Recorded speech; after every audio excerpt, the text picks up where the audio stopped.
Olá! O Dia Mundial do Combate ao Câncer, celebrado em 4 de fevereiro, é uma iniciativa global liderada pela União Internacional para o Controle do Câncer, UICC, com apoio da OMS para conscientizar sobre prevenção, diagnóstico precoce e tratamento da doença.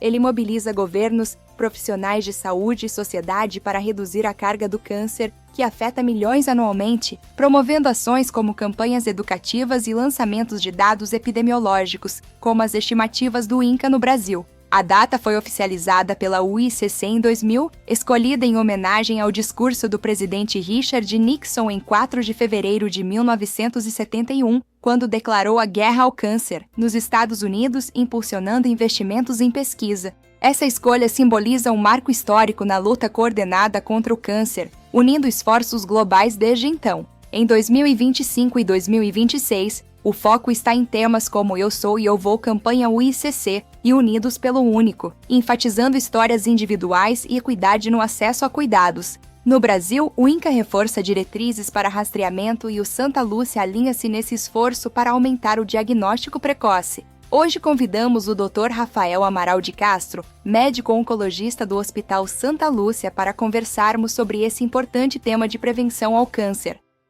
Olá a todos, agradeço a oportunidade. Nesse Dia Mundial de Combate ao Câncer, tenho o prazer de conversar com vocês sobre um tema que é absolutamente fundamental para a saúde pública brasileira: os exames de rastreamento e a prevenção do câncer. A realidade é que o câncer é a segunda causa de morte no Brasil, mas a maioria dos casos poderia ser evitada ou detectada em estágios muito mais precoces se tivéssemos uma população bem informada sobre a importância da prevenção. Além disso, 40% poderiam ser prevenidos com atividade física, combate à obesidade e tabagismo e melhora da dieta. Meu objetivo aqui é desmistificar esse tema e mostrar que a prevenção é muito mais eficaz e menos custosa do que o tratamento de tumores avançados. Agradeço essa introdução. Permita-me começar. Por que o diagnóstico precoce é tão importante? Essa é uma pergunta excelente e crucial. O diagnóstico precoce é absolutamente transformador na luta contra o câncer. Deixe-me explicar com dados concretos. Quando detectamos um câncer em estágio inicial, as chances de cura ultrapassam 90%. Quando detectamos em estágio avançado, essas chances caem para menos de 30%. Isso é uma diferença abismal que impacta diretamente a vida do paciente. Além disso, o diagnóstico precoce permite tratamentos muito menos agressivos. Um paciente com câncer de mama detectado em estágio 1 pode fazer apenas cirurgia conservadora, mantendo a mama. Já um paciente com câncer avançado, muitas vezes, precisa de quimioterapia, radioterapia e cirurgias mais mutilantes. A qualidade de vida é completamente diferente em cada cenário. Os dados mostram que o diagnóstico precoce reduz a mortalidade em até 70% em vários tipos de câncer. No Brasil, infelizmente, 40% dos casos de câncer de mama são diagnosticados em fases avançadas. No câncer coloretal, essa realidade é ainda mais preocupante. Se conseguíssemos mudar esse cenário através da prevenção e do rastreamento, salvaríamos dezenas de milhares de vidas por ano. O diagnóstico precoce não é apenas sobre sobrevida, é sobre qualidade de vida, é sobre poder voltar ao trabalho, estar com a família, viver plenamente.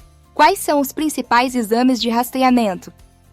Essa é uma pergunta complexa porque temos diferentes exames para diferentes tipos de câncer e diferentes grupos de risco. Deixe-me detalhar cada um, começando com o câncer coloretal, que é a terceira neoplasia mais comum no Brasil. Temos dados alarmantes. Houve um aumento de 80,3% em internações entre beneficiários de planos de saúde entre 2012 e 2021. Mais preocupante ainda, em jovens adultos menores de 50 anos, o aumento foi de 284% no SUS entre 2013 e 2024. Isso é uma mudança epidemiológica importante que exige nossa atenção. Para rastreamento, a colonoscopia é o padrão ouro. Ela reduz a mortalidade por câncer coloretal em 15 a 33% e reduz a incidência em 76 a 90%, porque conseguimos remover os pólipos antes deles virarem câncer. A recomendação é fazer colonoscopia a cada 10 anos para pessoas sem fatores de risco a partir dos 45 anos. Para pessoas com risco aumentado, a frequência é maior e deve ser discutida com o médico. Para o câncer de mama, seguimos as recomendações da Sociedade Brasileira de Mastologia. A mamografia é fundamental. Para mulheres de 40 a 49 anos, recomendamos mamografia anual. Para mulheres de 50 a 74 anos, recomendamos a cada 2 anos ou anualmente se houver fatores de risco. A mamografia reduz a mortalidade em 15 a 30% nas mulheres de 50 a 74 anos e em 10 a 15% nas mulheres de 40 a 49 anos. É importante saber que 40% dos casos de câncer de mama são diagnosticados entre 40 e 50 anos. Então, essa faixa etária é crítica para o rastreamento. Para mulheres com mamas densas, recomendamos ultrassom complementar. Para mulheres com risco muito elevado, como portadoras de mutação BRCA, recomendamos ressonância magnética. Para o câncer de colo do útero, temos uma revolução em andamento. O teste HPV primário é agora o padrão ouro. Ele tem sensibilidade superior a 99% para detectar lesões precursoras. Se o teste HPV é negativo, a mulher pode ficar tranquila por 5 anos. Isso é muito melhor que o Papa Nicolau convencional, que precisa ser repetido a cada 3 anos. O teste HPV reduz a mortalidade por câncer de colo do útero em 60 a 90%. Também temos a vacinação contra a HPV, que é extremamente eficaz, reduzindo o risco de câncer em até 99% quando feita antes da exposição ao vírus. A recomendação é vacinar até os 45 anos, mesmo mulheres que já tiveram exposição prévia. Para o câncer de pele e melanoma, o exame clínico anual é fundamental para pessoas com fatores de risco. O autoexame mensal, usando a regra ABCDE, é essencial. A redução de mortalidade com detecção precoce de melanoma pode chegar a 60%.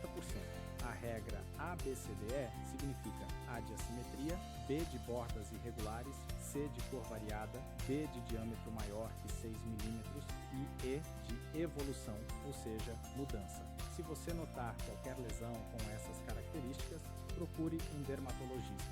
Além disso, técnicas de dermatoscopia digital, que utiliza IA, aumentou ainda mais a detecção precoce. Para fumantes, temos a tomografia de baixa dose. Fumantes com 30 anos maço ou mais, entre 50 e 80 anos, devem fazer tomografia de tórax de baixa dose anualmente. Isso reduz a mortalidade por câncer de pulmão em 20 a 30%. É um dado muito importante porque muitas pessoas não sabem disso. Para o câncer de próstata, aqui preciso ser bem claro. O PSA não é recomendado como rastreamento de rotina em homens assintomáticos. O PSA deve ser oferecido apenas para homens com risco elevado, como aqueles com história familiar de câncer de próstata, homens negros ou homens com múltiplos fatores de risco. E isso deve ser feito com uma discussão informada sobre os benefícios e riscos. O PSA pode reduzir a mortalidade em 15 a 20%. Mas também pode levar a falsos positivos, biópsias desnecessárias e sobretratamento. Então, essa decisão deve ser muito personalizada e compartilhada com o paciente. O que fazer após um exame de rastreamento normal? Essa é uma pergunta muito importante porque muitas pessoas fazem o exame uma vez e depois nunca mais fazem. A resposta é: depende do tipo de exame e do resultado. Se você fez uma colonoscopia e não encontraram pólipos, você pode ficar 10 anos sem fazer outra. Se encontraram um pólipo pequeno que foi removido, você volta em 3 a 5 anos. Se encontraram múltiplos pólipos ou um pólipo grande, você volta em 1 a 3 anos. Para a mamografia, se está tudo normal e você tem 50 a 74 anos, você repete a cada 2 anos. Se tem 40 a 49 anos, repete anualmente. Para o teste HPV, se é negativo, você fica 5 anos sem fazer outro. Para melanoma, se o exame clínico está normal, você repete anualmente se tem fatores de risco. O importante é entender que o rastreamento não é uma coisa que você faz uma vez na vida. É um processo contínuo, personalizado de acordo com seu risco individual. Estudos mostram que quando fazemos o segmento adequado, conseguimos detectar lesões 6 a 12 meses antes delas causarem sintomas, o que aumenta o sucesso do tratamento em 30 a 50%. Então, a regularidade é fundamental. Quais são as novidades em rastreamento e tratamento do câncer? Essa é uma área que está evoluindo muito rapidamente e nos traz muita esperança. Deixe-me falar sobre as principais novidades. Primeiro, temos os biomarcadores. Estamos desenvolvendo testes de sangue que conseguem detectar fragmentos de DNA tumoral circulante. Esses testes, chamados de biópsia líquida, conseguem detectar câncer muito mais cedo do que os exames de imagem tradicionais. Alguns desses testes já estão disponíveis e podem detectar câncer coloretal, de mama, de pulmão e outros tipos com alta sensibilidade. Isso é revolucionário porque é um simples exame de sangue que pode mudar o curso da doença. Segundo, temos os testes genéticos. Identificar mutações como BRCA1 e BRCA2 permite que mulheres com alto risco façam vigilância mais intensiva ou até cirurgias preventivas. Temos também testes para a síndrome de Lynch, que aumenta muito o risco de câncer coloretal. Esses testes estão ficando mais acessíveis e mais precisos, permitindo uma medicina cada vez mais personalizada. Terceiro, a inteligência artificial está revolucionando a interpretação de imagens. Algoritmos de IA conseguem detectar lesões em mamografias, colonoscopias e tomografias com uma precisão que, em alguns casos, supera a do radiologista. Isso reduz o número de falsos negativos e aumenta a detecção de lesões pequenas. Quarto, temos novas tecnologias de endoscopia. A colonoscopia, com magnificação e cromoscopia, permite detectar lesões muito pequenas que antes passavam despercebidas. Isso aumenta a taxa de detecção de pólipos em até 30%. Quanto ao tratamento, temos avanços igualmente importantes. A imunoterapia revolucionou o tratamento de vários tipos de câncer. Medicamentos como inibidores de checkpoint imunológico conseguem ativar o sistema imunológico do paciente para combater o câncer. Para câncer coloretal metastático com deficiência de reparo de DNA, a imunoterapia pode levar a respostas duráveis em até 50% dos pacientes. Para melanoma, a imunoterapia combinada consegue respostas em 60 a 70% dos pacientes. Temos também terapias-alvo, que atacam mutações específicas do tumor. Para câncer de pulmão com mutação EGFR, temos inibidores de tirosina quinase que conseguem respostas em 70 a 80% dos pacientes. Para câncer coloretal com mutação BRAF, temos combinações de medicamentos que conseguem respostas em 40 a 50% dos pacientes. Temos também terapias com anticorpos monoclonais contra alvos específicos. Para câncer de mama AR2 positivo, o trastuzumab deruxtecan consegue reduzir a mortalidade em 40% a 50% com menos toxicidade. Uma verdadeira bomba teleguiada que leva a quimioterapia direto ao tumor. Esses avanços estão mudando completamente a história natural de doenças que antes eram praticamente uma sentença de morte. O importante é que quanto mais cedo detectamos o câncer, mais opções de tratamento temos e melhores são os resultados. Por isso, a prevenção e o rastreamento são tão importantes. Agradecemos suas respostas. Por último, deixe uma mensagem final. Então, para resumir, o câncer é uma doença que pode ser prevenida ou detectada muito cedo se você fizer os exames apropriados para a sua idade e seu risco. Não tenha medo de fazer esses exames. O medo deve ser de não fazer. Converse com seu médico sobre qual é o seu risco individual e qual é o melhor programa de rastreamento para você. A prevenção salva vidas. Muito obrigado por essa oportunidade de conversar sobre esse tema tão importante. Aproveito para convidar a todos a visitarem meus sites. Para pacientes, www.neoaccess.med.br e para profissionais de saúde, www.oncopraxis.com.br. Lá tem vários vídeos sobre oncologia. Fique por dentro das novidades.